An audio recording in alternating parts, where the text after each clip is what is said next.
Assalamualaikum warahmatullahi wabarakatuh. Innal hamdalillahi nahmaduhu wa nasta'inu wa nastaghfiruh wa natubu ilaihi wa na'udzu billahi min shururi anfusina wa min sayyiati a'malina. May yahdihillahu fala mudhillalah wa mudhilhu fala hadiyalah. Asyhadu an la ilaha illallah wahdahu la syarikalah wa asyhadu anna Muhammadan abduhu la nabiyya ba'dah wa la rasula ba'dah. Shalatullahi wa salamu ala habibina Muhammadin sallallahu alaihi wasallam wa ala alihi wa ashabihi wa man tabi'ahum bi ihsanin ila yaumiddin. Faqala ta'ala fi kitabil karim, a'udzu billahi minasyaitonir rajim. Bismillahirrahmanirrahim. Ya ayyuhalladzina amanu taqullaha haqqa tuqatih wa la tamutunna illa wa antum muslimun. Hadal muhtaramin, para bapak, para ibu, jamaah Masjid At-Taqwa rahimakumullah. Hadirin sekalian berbahagia. Yang pertama, monggo sareng-sareng selalu mengucapkan syukur dhateng ngarsipun Allah Subhanahu wa taala. Khususipun wonten sonten menika utawi dalu menika saged sareng-sareng rawuh hadir ngaji bareng-bareng. Mugi-mugi dados ilmu yang bermanfaat yang mangke saged dados cahaya untuk memudahkan kita berjalan menuju ke jannahnya. Allahumma amin. Sebagaimana sabda Rasulullah, man salaka thoriqon yaltamisu bi ilman sahalallahu thariqan ilal jannah. Sapa wonge sing berjalan dengan berbekal ilmu, maka Allah akan mudahkan dia untuk berjalan menuju ke surga Allah Subhanahu wa taala. Ya. Kemudian selawat wa salam selalu tercurah dengan kita Nabiullah Muhammad sallallahu alaihi wasallam. Akhir-akhir ini memang turun hujan, ya. Memang musimnya musim hujan. Tapi hujan itu jangan sampai jadi penghalang kita untuk beramal soleh. Mau berangkat ke masjid, hujan budal, bismillah. Ono payung, pemain ide sampai oma, budal. Wayang ngaji hujan, budal, bismillah. Ojo jadi penghalang. Keranten hujan itu rahmat Allah Subhanahu wa taala kepada hambanya. Makanya kemudian Kanjeng Nabi dawuh, sinfani la turadani fit du'a. Wonten dua kondisi yang Allah akan kabulkan doa-doa kita, tidak akan tertolak. Ya, Allah kabulkan doa-doa kita dan tidak akan tertolak. Yang pertama, inda safar, nalikane safar. Dengan safar, lunga, bepergian, banyak-banyak berdoa, itu waktu mustajabah. Yang kedua, inda nuzulil matar, ketika turun hujan, itu juga waktu mustajabah. Maka banyak-banyak berdoa ketika turun hujan. Apalagi kalau pas gerimis, hujan, dengan bidal dan masjid, kemudian pada saat berdoa, Masya Allah, ada dua kondisi yang istimewa. Yang pertama, doa setelah sholat maktubat itu juga mustajabah. Ditambah dengan kondisi hujan, tambah mustajabah. Nah, makanya kadang hujan itu jadi ngelseloni hati. Tapi dodolan, buka toko, buka bedak, hujan.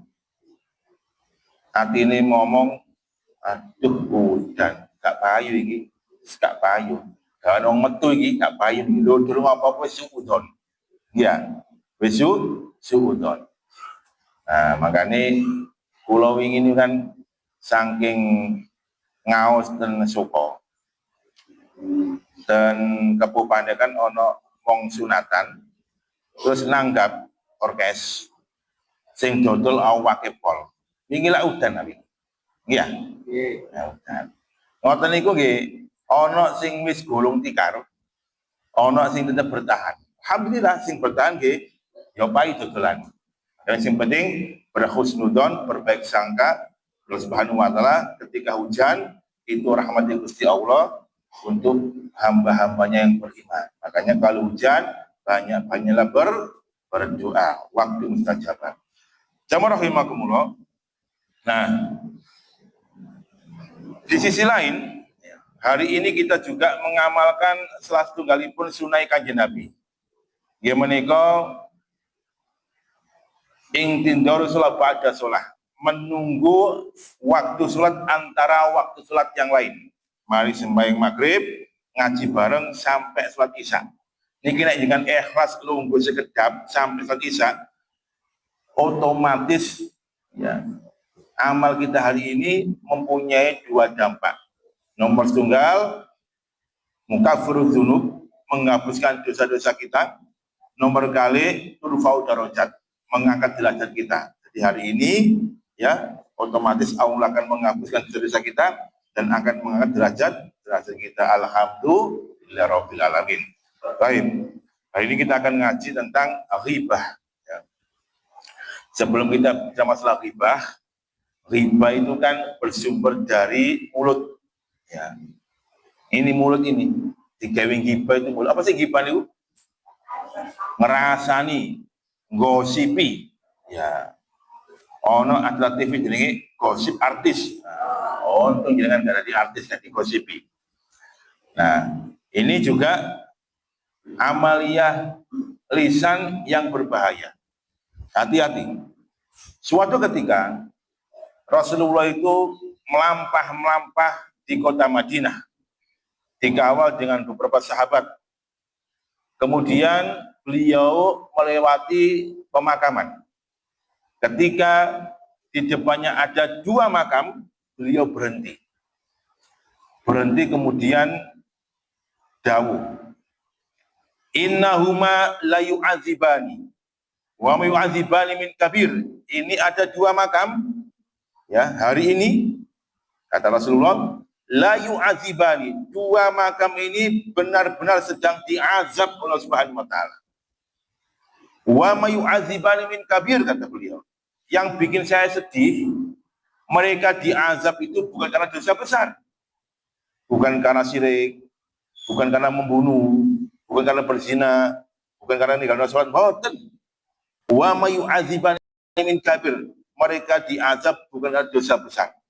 Ya Rasulullah, mahuma, kata para sahabat kanjeng Nabi, dosa apakah yang dilakukan oleh dua orang ini sehingga kemudian di alam barzah dia diazab oleh Subhanahu wa taala. Ingat, Rasul ketika dawuh 14 abad yang lalu, niku memakai fi'il mudhari. Adzaba yu'adzib. Fi'il mudhari. Fi'il mudhari niku artosipun fungsinya sedang dilakukan dan yang akan datang. Ya, artosipun hari ini dan seterusnya dua orang ini betul-betul diazab oleh Subhanahu wa taala. Terus continue. Azabnya itu continue sampai besok hari kiamat. Subhanallah. Ya apa diincal di alam barzah. Padahal dosanya sangat sepele. Apa itu kata para sahabat? Nabi dawuh, wa amma haduma, yang satu ini kata beliau, kana yabulu bigol istinja, atau dalam yang lain, wala yastabra'u fil baul. Ini yang ini biasanya pipis cawi gak resik atau gak cawi, atau pipis tidak ditutupi. Ya, ono cagak itu pepetno langsung tur gitu. Ono wit-witan langsung dipepetno mau tur, kebelet Ustaz. Ya tetap boleh ngene sing aman. Ojo sampai pipis di tempat umum yang orang lain bisa melihat, itu bisa diazab Allah di alam barzah. Atau pipis tidak cawe, ya, dikipat-kipat mawon. Maksudnya aku biasanya mau nama itu bu, sing biasanya pipis gak cawe ini kula nama itu, lanang pak, ya. Ya. Jadi hati-hati, gara-gara pipis gak cawe atau cawe kurang resik, ya, atau pipis kumang ono cagak listrik lagi pepet no, ya, utawi ana uwit dipepetno pomane arek saiki melawaku di jalan digawe kaya ula. Masya Allah. Niku jawab rahimakumullah ya, bisa jadi azab alam kubur. Hati-hati. Makanya kemudian kalau kita buka kitab fikih ibadah, kitab fikih itu pasti yang pertama diungkapkan sebelum masuk ke kitab fikih toharoh mesti tentang adab qada'ul hajah. Para ulama fikih mengatakan qada'ul hajah, qada itu menunaikan, menyelesaikan hajat. Hajat itu ya BAB BAK. Jadi kalau kita sudah masuk kamar mandi, selesaikan sampai tuntas. Ojo diinstrit-instrit. Gak oleh. Wis BBC separuh wae untuk mari maghrib separuh maneh gak oleh ya. Kudu sampai tuntas. Jenengan rekreasi, masuk ke rest area, kembali tipis, wis entek-entek atau mriku. Ono koncone gedor-gedor itu jarno, yang penting menyelesaikan hajat. Ojo gopuk karena penyebab ya kebanyakan azab kubur itu adalah karena dari kencing. Ini yang membedakan tiang mukmin kalau tiang kafir. Wong mukmin itu menjaga kesuciannya. Orang kafir mboten. Enggak pernah cawi. Makanya pesing mereka itu. Nah, Ustaz, kalau nggak ada air bagaimana? Nggak ada air bisa pakai media yang lain. Isok gawe godong, isok gawe watu, isok gawe tisu. Yang nggak boleh pakai azmun. Azmun itu tulang. Kita nggak boleh cawik pakai tulang. Baik itu tulang hewan maupun tulang yang lain, nggak boleh. Kenapa kok nggak boleh? Rasulullah menegaskan karena tulang itu adalah makulatnya syaitan, panganane setan, to'amu setan, panganane setan. Karena jenengan gawe cawik, setan merang-meri apa? Siampun, tangan aku digawe cawik, awas kon yo, tak uber kon. Ayo sampai kesurupan jenengan mage. Karena nggak boleh kita ini cawik pakai belum, mas yo. Ya pakai waktu nggak apa-apa, ya habiskan kan pakai air kan ya. Bon, niku yang pertama. Gara-gara cawike mboten bersih, gara-gara pipi sehingga ditutupi oleh sater, ya maka di alam barzah diazab oleh Allah Subhanahu wa taala. Yang kedua kata Rasulullah, wa amal akhir, ada punya kedua ini, wa kana yamshi bin namimah. Yang kedua ini orang sing boten saged njaga cangkeme, tutuke, ngalor ngidul, ngetan ngulon, senengane adu-adu wae. Ya, senengane adu-adu. Rasan-rasan, fitnah dan macam-macam. Ngoten niku sing kaken ngomong sama wong nek kaken ngomong nek gak direm itu berbahaya. Makanya Rasulullah dawuh, amsik alaika lisanaka, jaga lisanmu. Nek gawe ngomong sing apik lebih baik diam. Nah, wong kaken ngomong. Biasane sing kaken ngomong iku wong lanang apa wong wedok? Oh. Nah, iya. Wong lanang. Oh, nggih. Nek wong wau rejo iki sing kaken ngomong wong lanang, antine lambe-lambe lanang ya niku ya. Nggih. Wong lanang iku nek dikongkon blonjo yang pasar Kutorejo, kongkon golek apa lombok ngoten niku Pak, dikono lombok ambek terasi Pak. Budal ya wis, iki lho Bu, lombok ambek terasi wis. Nek wong wedok tuku lombok ambek terasi ketemu Pak Nur teko ndi, yuk saking anu Bah, tumbas lombok kali terasi, Masya Allah Bah. Lombok sih mundak Bah, terasi ini Masya Allah, kok mari udan pasare iku jemek kabeh. Wes gak karu-karuan lho. Ditakoni teko endi yu, teko pasar, teko apa lombok mbek terasi gak karu-karuan omongane. Iku wong lanang ya, wong lanang ya. Nah, jemaah rahimakumullah, makanya hati-hati dengan omongan kita. Ya, hati-hati. Inna rajula la yatakallamu bi kalimatin la yulqi illa balan. Ada seseorang itu ngomong nggih, la yulqi illa balan. Tidaklah yang dia omongan itu syukur jeplak. Ya, hal itu ya wis syukur ngomong lah, syukur jeplak. Dan dipikir, yahdi ila jahannam. Ternyata omongan yang sikon jeblak niku wau ngakibatkan orang itu masuk ke neraka jahanam. Hati-hati omongan. Makanya kalau kita ngomong, dipikir dulu. Iki api apa elek? Ngapi disampaikan, elek jangan disampaikan. Ono omongan itu ya kadang-kadang jadi gegere menungso. Niku wau adu-adu, fitnah, dan yang terakhir adalah ghibah. Maka jamaah rahimakumullah, hati-hati kalau kita ini berbicara. Allah Subhanahu wa taala berfirman dalam surat Al-Hujurat, memperingatkan kita agar kita ini tidak melakukan dosa namanya ghibah.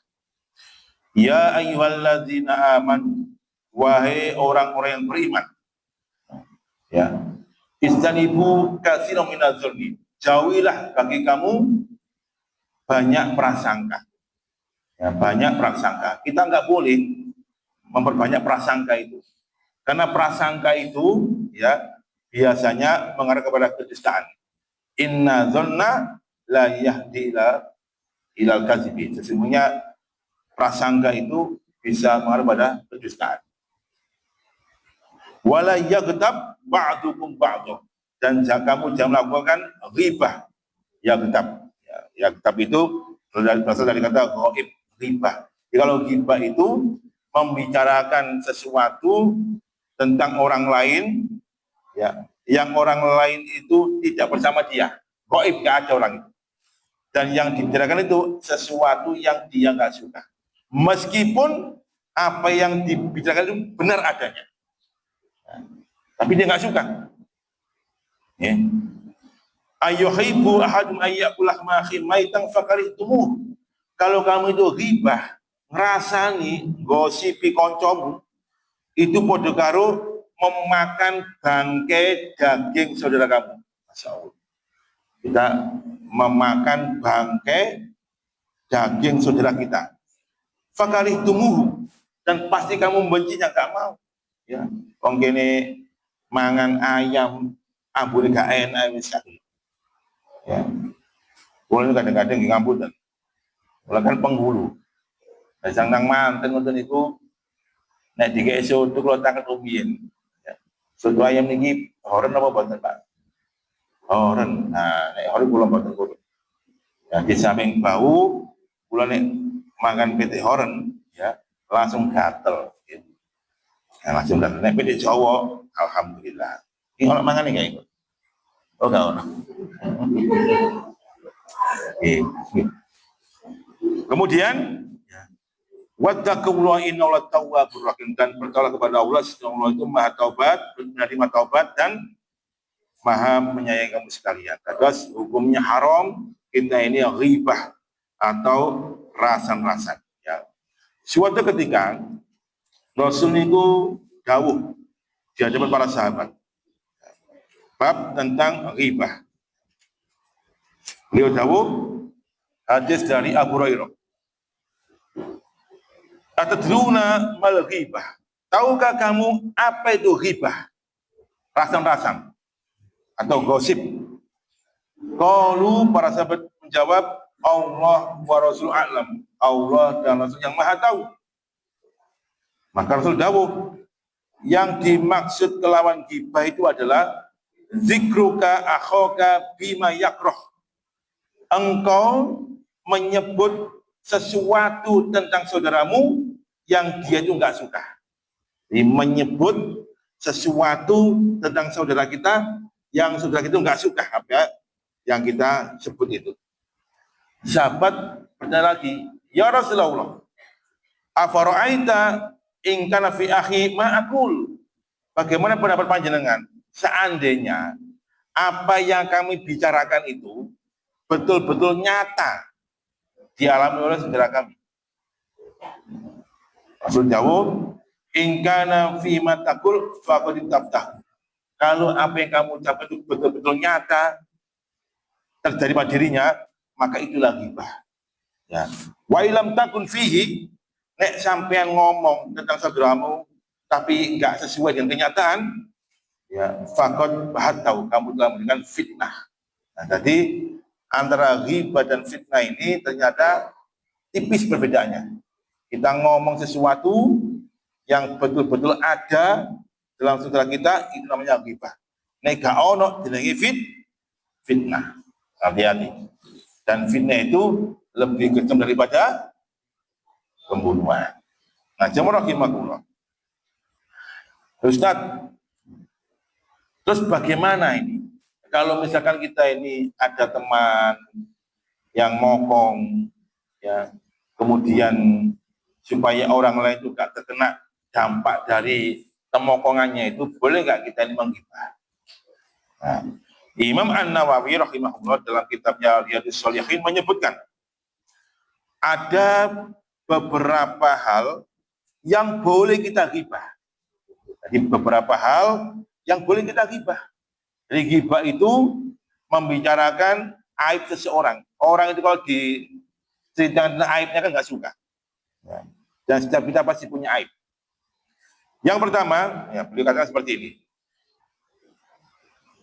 Al-awwal at-tazallum. Yang pertama yang boleh kita ghibahi, ya, yaitu orang yang menzolimi. Ya, orang yang terlalu banyak kezolimannya. Boleh kita ghibah. Ya. Fayajuzul mazlum ayatazallama ila sultani awil qadi wa ghiriha mimman lahu wilayatun aw qudratun ala insafihi min zalimi. Maka boleh orang yang terzalimi itu, ya, menceritakan kezaliman seseorang itu kepada penguasa, kepada qadhi, ya, kepada orang yang dia itu mampu, ya, diyakini bisa menghilangkan kezalimannya. Nah, misalkan yang Mas Anton, kula mau dikewaplok kabeh, karena ini ngomong itu. Yes, nggak pernah itu, enggak apa-apa dikaplok. Nah, berarti kan kita ngerasani orang itu. Dan itu boleh, karena kita wadud pada Mas Anton menceritakan kezoliman orang itu. Ini rasan-rasan yang boleh kita lakukan. Nah, ada orang yang dusta, boleh dusta.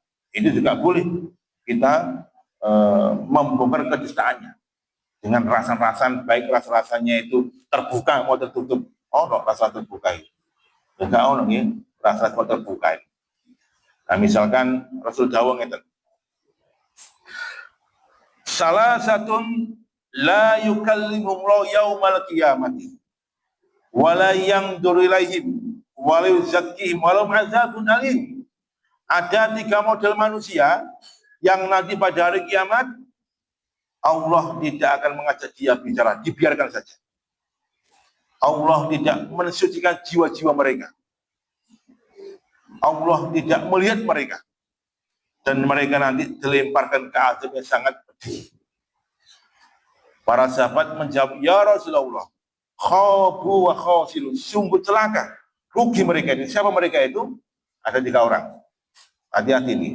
Yang pertama, syekhun zani, wong tuwek sing betik. Nggih, wong tuwek sing betik. Wis tuwek tapi sik wedoan. Ya, iku Gusti Allah mboten suka. Wong wis tuwa sik anake sapa ya iku ya pokoke semok lah. Mboten asal. Jadi wis tuwa niku wis panitia ratu. Sregep nyang masjid, sregep ngaji, ya mawas diri. Karena wis tuwa niku umure wis ajenge berakhir. Makanya banyak bertobat. Ada orang tua yang betik itu Gusti Allah mboten rahmat. Yang kedua yaitu fakirun mustakbirun, wong melarat tapi sombong. Ya. Ono mriki wis gak duwe tapi sombong. Ono. Oh, paling gak teko ngaji paling ya. Melarat tapi sombong. Gak duwe apa-apa. Dikai berkat ngoten niku diteri berkat. Lah kok ngene tok lawuhe lho, masyaallah. Ya. Padahal yo gak duwe apa-apa, dikai berkat komentare kok ngene tok lawuhe. Gak enak, masyaallah ya, gak bersyukur. Nah, ini yang penting. Yang ketiga, kita perlu rasa-rasan ini. Imamun kadzibun, pemimpin yang suka berdusta. Ya, pemimpin yang suka berdusta. Kalau Imam Az-Zahabi dalam kitabnya Al-Kabair menyebutkan al-imam kana aktsaruhu kadziban bi aqwali wa af'ali. Pemimpin yang kebanyakan dusta dalam perkataan dan perbuatannya. Wes isinya dusta tok. Rakyatnya dibijui. Ya. Karena dia punya kekuasaan, karena dia punya kekuatan, ya semua media dibeli untuk mendukung dustanya itu, sehingga dipermak seolah dustanya itu benar. Hakimnya dibeli untuk dikondisikan semuanya karena dia masih punya kekuatan. Tapi ingat, Rasul dawuh, sehebat apapun dusta dibungkus dengan kedustaan, hukum Allah mengatakan as-sidqu tuma'ninah wal kizbu raibatun. Jujur itu bikin hati tenang, urip juga tenang, gak diuber-uber. Tapi al-kizbu raibatun, dusta itu bikin gelisah. Gelisah sama, gak iso tenang, diuber-uber, gak iso tenang, uripe gak iso tenang. Makanya ya sehebat apapun orang itu menyembunyikan dustanya, puncaknya nanti Allah katakan dalam surah Al-Ma'arij, yauma idzin turaduna la takhfa minkum khafiyah. Pada hari itu Allah akan menampakkan semua amal perbuatannya. Turadun, ditampakkan semuanya, dipamerkan, ketok kabeh. La takhfa minkum khafiyah. Kamu tidak akan sedikit pun menyimpan kedustaan kamu, tidak bisa disimpan. Tidak bisa disembunyikan. Semuanya akan ditampakkan oleh Subhanahu wa taala. Oh Allah, caca sampai dusta tok gitu ternyata. Nah, jadi imamun kadzibun boleh kita rasakan karena zalim dia ini, agar masyarakat itu tidak memilih lagi. Wonten jamaah. Tapi saat ini ngeten ya. Ini pun tanda-tanda akhir zaman ternyata. Saya punya kitab namanya Alamatus Sa'ah, tanda-tanda kiamat. Termasuk tanda-tanda kiamat itu adalah ya orang yang dusta itu lebih dipercaya daripada orang yang jujur. Orang yang berkhianat itu lebih dipercaya dikasih amanah daripada orang yang amanah. Ini tanda kiamat. Namanya intikhalul maqayis. Goncangnya nilai-nilai. Parameter nilai bukan pada kapasitas dan kualitas, tapi wani biro. Nah, saya ini misalkan Mas Anton, ya pemuda Muhammadiyah, api arek yang masjid ngajar pengajian nyalek dari duit, ambil penjahat nyalek duit menang budi. Iya, namanya intikhalul maqais, sudah goncang parameter kebaikan orang itu. Karena begitu, ini tanda akhir zaman. Oke, atas zaman rahimahullah, imamun kadzib, kita boleh ya ngandani uang iki wong gak apik cak, zalim niki cak. Hati-hati. Oh jadi ketua RT orang zalim apa malah kok jadi dan sebagainya. Maka nggak apa-apa kita ini ghibah rasanya orang yang zalim yang sudah nampak kezalimannya, agar kezalimannya itu tidak ya lebih parah dan memakan korban yang lain. Ya. Yang kedua, asani yang boleh kita rasakan kembali kok al-isti'anatu ala tagil munkar, ya waradul asi ila swab, minta tolong kepada seseorang untuk merubah kemungkaran dan kemaksiatan. Ya. Fayaqulu liman yarjuqu tahu ala izalatil munkar. Fulanun ya'malu kaza. Jadi orang wadul kepada seorang, cak, aku gak mampu, tonggo sampai kalau cak, masya Allah, ya ngombe, gak karu-karuan kadung ngamuk, masya Allah, tonggo cak, nek sampai jenengan larui, nah, ngerasani, kita minta tolong agar kemungkaran yang dilakukan itu selesai. Ya. Boleh seperti itu. Kemudian yang berikutnya salis al-istifta, minta fatwa. Ya, misalkan ada seorang istri datang ke kepala KUA. Pak, kula nyuwun pendapat panjenengan. Bojo kula lho Pak, masya Allah ngaplokan Pak. Nah, itu boleh ngerasani bojo nih dalam rangka untuk minta fatwa. Nah, agar tidak terjadi kemungkaran yang lebih besar lagi. Yang berikutnya Robin, yang keempat Takhzil muslimina minas salib wa nasihatuhum. Ya. Jadi yang keempat adalah memperingatkan kepada kaum muslimin dari kejelekan-kejelekan dan memberikan dia nasihat. Jadi ini gua sami, jadi jangan sampai kemungkaran itu merajalela. Misalkan begini, engko nek sampean ditekani Pak Jo, ya orang kan Pak Jo, karena gitu, ya ini Pak Jo. Kemudian ngejak ngopi, ujuk-ujuk ngirit duit, ojo dikai. Lah apa? Wes rekote iku nek ngirit gak tau balik no. Ojo dikai. Aku wis di sini bolak-balik gak dibalik-balik no. Ojo sampai kena korban tangan itu boleh. Dalam rangka ya jangan sampai kemungkaran kezalimannya juga wakjo itu mengenai orang itu. Nah, ini memberikan peringatan kehati-hatian kepada sesama kaum muslimin. Nah, jemaah rahimakumullah, intinya begini. Dari semua itu,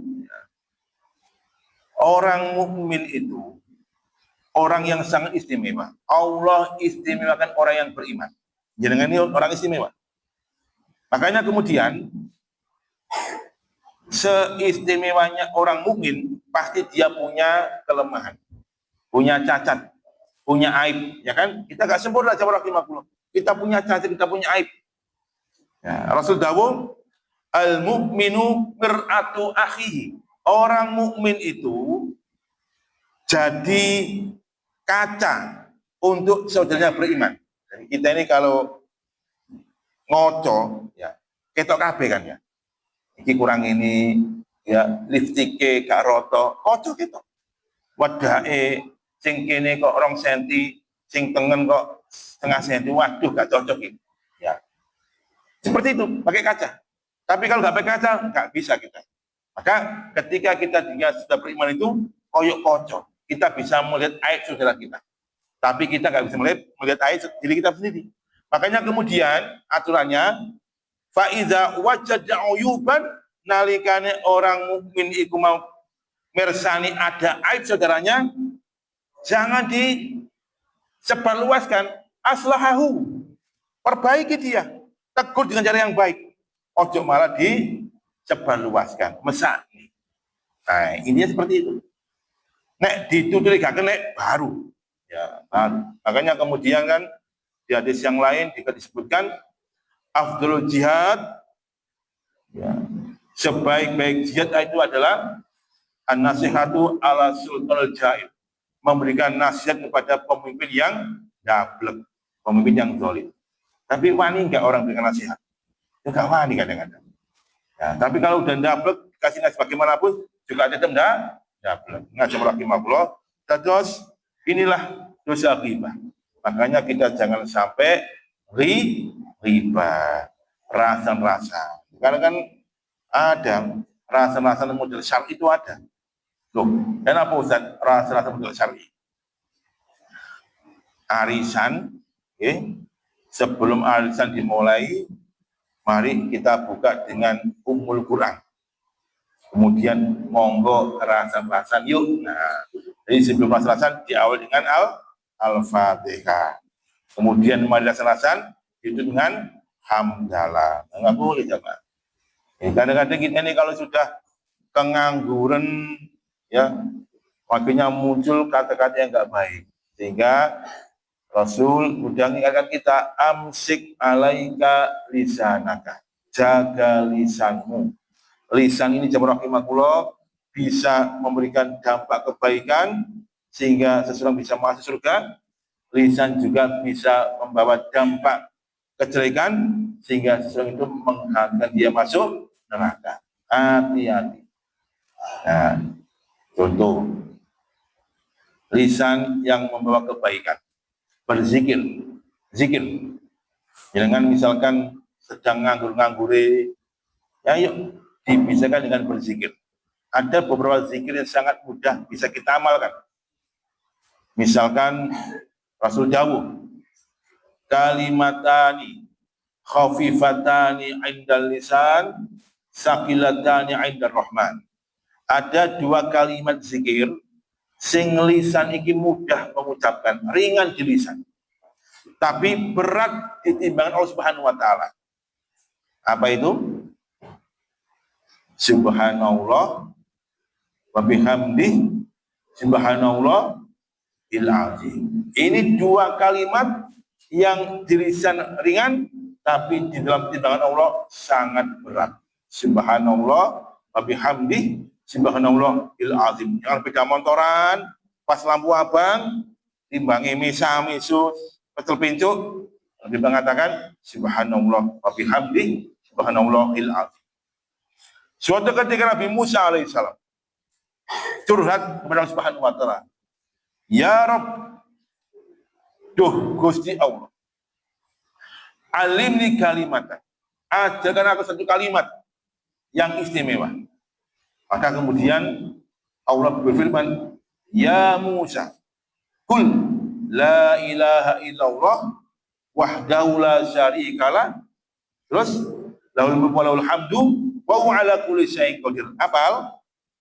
Hafal enggak? La ilaha illallah wahdahu la syarikalah lahul mulku wa lahul hamdu wa huwa ala kulli syai'in qadir. Hafal nggih? Nabi Musa protes. Apa istimewanya kalimat ini?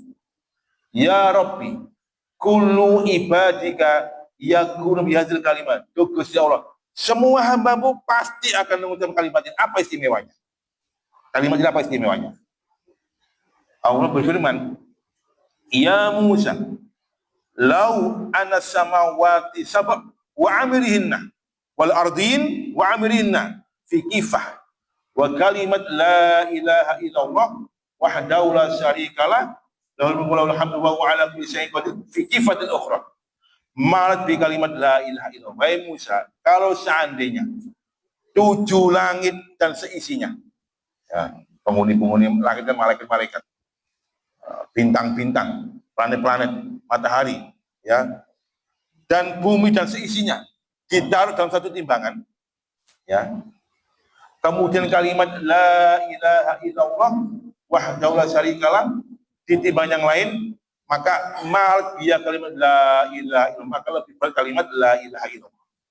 Nah, makanya kalau kita berangkat dari tempat kerja, dari rumah menuju ke tempat kerja, biasakan lisan kita mengucapkan kalimat la ilaha illallah wahdahu la syarikalah lahul mulku wa lahul hamdu wa huwa ala kulli syai'in qadir. Nah, ngoten nggih, sampai ke tempat kerja. Nah, itu istimewa jamaah. Jenengan mau berangkat bepergian, apakah itu dari rumah ke masjid atau mau sambang orang tua di luar jauh, jangan pernah melupakan zikir bismillahirrahmanirrahim tawakkaltu ala Allah la haula wala quwata illa billahil aliyil azim. Ini zikir yang sangat istimewa jamaah. Doa sebelum bepergian sangat istimewa. Ketika kita mengucapkan kalimat itu, maka malaikat pun langsung menjawabnya. Faqad ukita, tenang, kamu telah dijaga. Waqad kufita, kamu dicukupi. Sehingga kita berangkat bismillah. Selamat. Kalau misalkan toh Allah takdirkan kita celaka, kita husnul khotimah. Nah, ngoten. Terakhir, pengalaman saya. Pulau ini kan kalau Rabu pagi itu mesti jadwal ngaji di Masjid An-Nur Punala. Subuh. Subuh sekarang kan berapa? Jam 3.40 kan sudah subuh. Di berangkatnya harus jam 3:04 maksimal udah mepet itu. Puterjo ke Punala. Ahad pagi saya mesti ngisi di Japan Raya. Subuhan di sana. Ahad pagi. Setiap berangkat jangan lupakan bismillahirrahmanirrahim la haula wala quwata illa billah. 2 pekan yang lalu saya berangkat. Pekan lalu kan kebetulan waktu itu pas Liga Champion. Puluhan ini bal-bal kayak iso dihilangkan wis mania bal-balan puluhan ini. Ya, waktu itu pas pertandingannya Real Madrid lawan Liverpool. Menang Liverpool 1-0, ya kan? Tak delok. Gak kerasa, Masya Allah, sudah jam 3:30. Loh, gopo kabeh. Pas iku gremes pisan. Walaupun semain insya Allah berangkat. Bismillahirrahmanirrahim. Ngeput kula jamaah. 70 sampai 80. Masya Allah. Ngeput pakai PC. Nah, sampai di bypass menuju ke Imong Tekuk, Qodratullah lampu jalan mati. Ya, udan itu. Tiba-tiba di depan saya itu ada orang tua pakai sepeda pancal. Gak ketok. Iku nek kula niku 3 senti minggir titik nyenggol nabrak bus. Qodratullah Allah selamatkan gak terjadi tabrakan. Ini pengalaman saya. Ya. Kemudian Kamisnya ada peresmian musolanya Pak Sariman di belahan tengah, Sanul. Walaupun di booking 1 bulan yang lalu. Dan Dawaris kami sebutkan gak jelas. Tak ketok. Dari Balongsari berangkat ke belahan tengah. Bismillahirrahmanirrahim. Alhamdulillah sampai di dengan selamat dan jamaahnya banyak. Nah, sama tadi jangan pernah lupakan doa ini kalau kita bepergian. Ini lisan ya yang memberikan dampak kebaikan. Ya, dampak kebaikan. Tapi ada lisan yang memberikan dampak kejelekan. Wa kunna nakhudhu mal khaidin kata Allah. Di antara penghuni neraka sakor, ya, masalakum fis sakor, kenapa kamu itu kok mampir ke neraka sakor? Di antaranya mengatakan wa kunna nakhudhu mal khaidin. Kami dulu suka nyangkruk, ngopi, terus gacor, ngomong gak karu-karuan. Nah, lisan ini sebelum jeplak ngomong gak karu-karuan. Gajah, tikus, semut, ya, kebo, ya, metu kabeh. Ya. Oh, kebo itu macam-macam. Ini jenenge wa kunna nakhudhu mal khaidin. Kami dulu suka duduk-duduk bersama orang-orang yang ngomongnya itu jelek-jelek. Nah, maksudnya hati-hati. Lisan ini bisa membawa kebaikan orang masuk surga, bisa membawa dampak kejelekan orang masuk neraka. Seperti maklum hari, mumpung masih ada waktu, kita jaga lisan kita dan kita jauh yang namanya ghibah, rasan-rasan, gosip, nggak boleh. Meskipun sesuatu yang kita bicarakan itu memang nyata ada dalam saudara kita. Ya, jangan kita lakukan. Nah, misalkan ada orang iko antene wong iko sikile pincang, nah, dia juga rasa-rasa padahal sikil juga pincang, nggak boleh ya. Lebih baik kita ngomong yang baik-baik untuk saudara kita. Demikian yang rahimahullah. Kalau ada yang mau tanya, monggo kami persilakan. Masih ada waktu 10 menit. Berapa? 5 menit, nggih. Mau tanya? Sekap? Sampun? Pas nggih? Pun mudah-mudahan bermanfaat. Aku lupa lihat. Assalamualaikum warahmatullahi wabarakatuh.